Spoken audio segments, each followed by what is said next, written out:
মাহে রমাদানে নবীজি কয় রাকাত তারাবি পড়তেন? আসাখুল কুতুব বাদা কিতাবিল্লাহি তাআলা as-সহিহুল বুখারী। বুখারী শরীফের নাম শুনেছেন তো?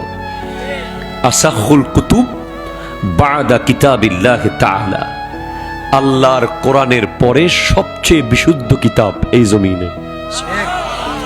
এই বুখারী শরীফের ভিতরেই আছে, হাসিয়ার মধ্যে হাদিসগুলো এসেছে যে আন ইবনে আব্বাস রাদিয়াল্লাহু তাআলা আনহুমা আন্না রাসূলুল্লাহ সাল্লাল্লাহু আলাইহি ওয়াসাল্লাম কানা ইউসাল্লি ফি রমাদান 20 রাকাতান ওয়াল বিতর।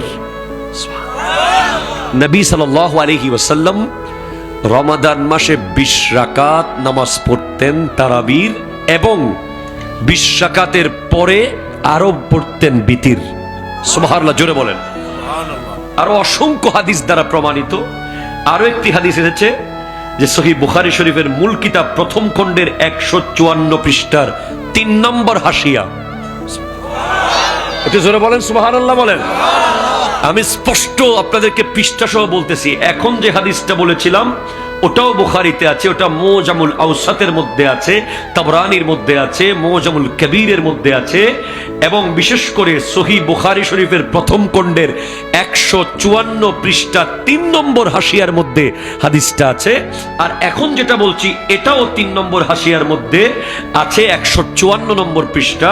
হযরত ইয়াজিদ ইবনে রুমান রাদিয়াল্লাহু তাআলা আনহুমার থেকে বর্ণিত।